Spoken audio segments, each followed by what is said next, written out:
تمام قسم کی حمد و ثنا کبریائی اور بڑائی اس اللہ عز و جل کے لیے لائق و زیبہ ہے جس نے ہمیں اور آپ کو پیدا فرمایا، اور بیش بہا درود و سلام اس ذات مبارکہ مطہرہ پر جن کا نام نامی اسم گرامی احمد مجتبیٰ محمد مصطفیٰ صلی اللہ علیہ وسلم۔ برادران اسلام، دوستوں اور بھائیوں اور عزیز بچوں،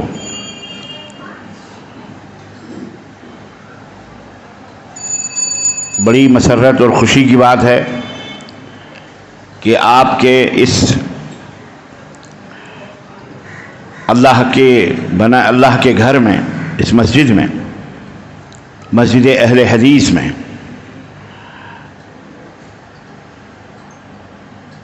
کلکتہ کے بازو میں جو علاقہ ہے اس میں حاضری کی سعادت حاصل ہو رہی ہے۔ اللہ عز و جل سے دعا ہے کہ اللہ تبارک و تعالیٰ کہنے اور سننے سے زیادہ عمل کی توفیق عطا فرمائے۔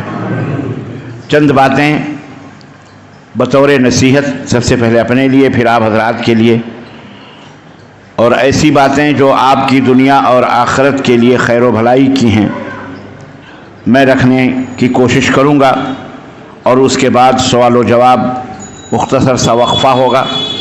جیسا کہ میری عادت ہے سوال و جواب کرنے کی، وہ آپ اس میں آپ کے ذہن میں، آپ کے دماغ میں جو سوال ہوں گے انشاءاللہ موضوع سے ریلیٹڈ سوالات ہوں گے یا موضوع سے باہر کے سوالات ہوں گے، کوئی مسئلہ نہیں ہے، انشاءاللہ اس کے جوابات دینے کی کوشش کروں گا۔ اللہ تعالی ہماری اس حاضری کو قبول فرمائے، اور جس طرح ہم یہاں مل کے بیٹھے ہوئے ہیں اللہ اسی طرح جنت میں بھی ہم سب کو اکٹھا فرمائے، اور ہمارے ماں باپ کے اوپر اللہ رحم فرمائے، ان کی گردنوں کو جہنم سے آزاد فرمائے، اور ان کے اوپر اپنی رحمتوں کا سایہ فرمائے، اور اللہ ان کے خطاؤں کو، ان کی غلطیوں کو اللہ تبارک و تعالیٰ نیکیوں میں تبدیل فرمائے، اور جو زندہ ہیں ماں باپ اللہ تعالیٰ ان کے سائے محبت کو، عاطفت کو ہمارے سروں پر اللہ قائم و دائم رکھے، صحت و عافیت کے ساتھ ان کے رکھے۔ عزیزان محترم، مختصراً کچھ باتیں میں رکھوں گا آپ کی خدمت میں اسلام کے تعلق سے۔ اسلام کیا ہے؟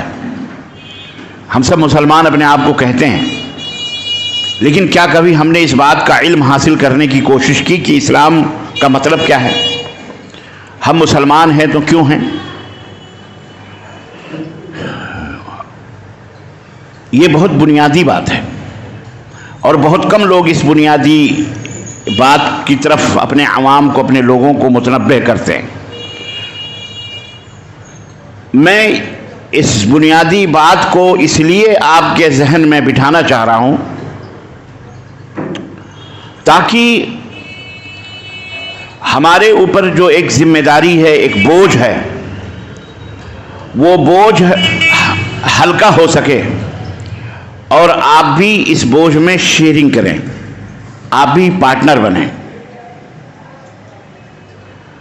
آپ بھی اس ذمہ داری کو قبول کریں، آپ کی بھی ذمہ داری بنے۔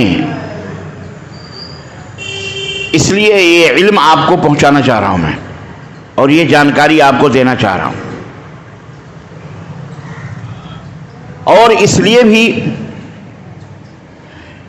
کہ ہماری اور آپ کی کامیابی اسی کے اندر پوشیدہ ہے، اسی علم میں، اسی جانکاری میں، اور اس کے اوپر عمل کرنے میں۔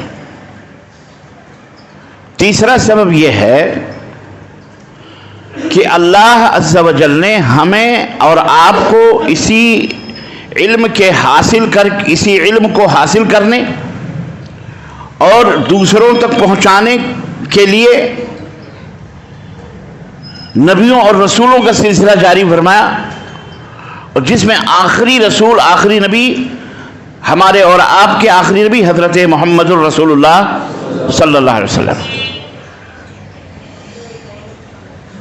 چوتھی بات یہ ہے کہ اللہ نے اپنے رسول کو بھیجا خالی ہاتھ نہیں دے، بلکہ آپ کو وحی پر مبنی ایک اعلیٰ کتاب جسے القرآن الکریم کہا جاتا ہے یا قرآن مجید کہا جاتا ہے، وہ اسے دے کر کے بھیجا۔ 23 سال کے اندر، کتنے سال کے اندر؟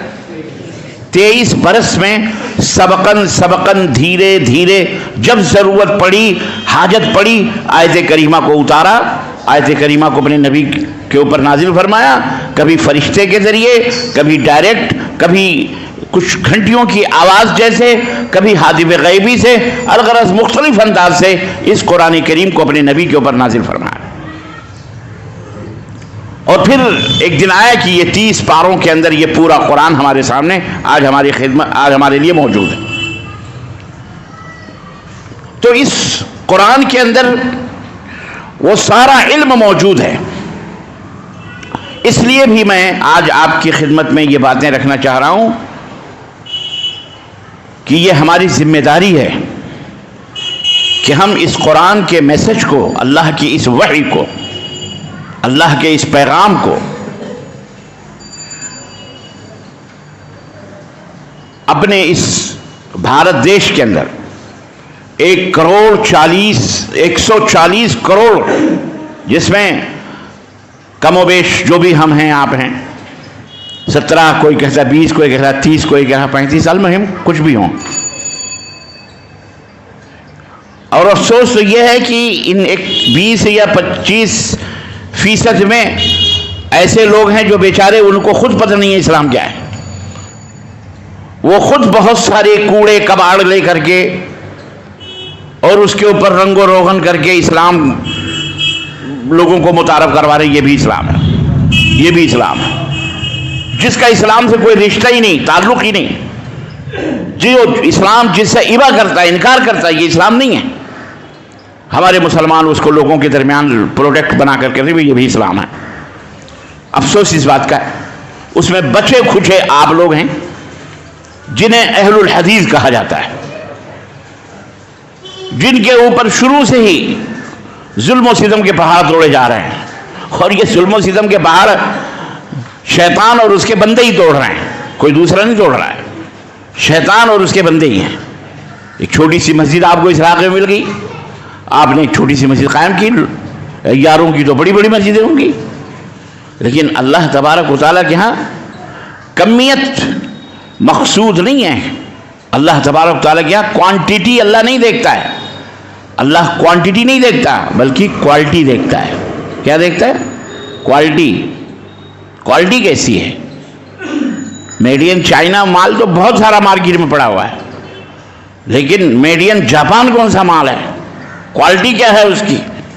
یہ اصل ہے۔ کم من فئۃ قلیلۃ غلبت فئۃ کثیرہ باذن اللہ۔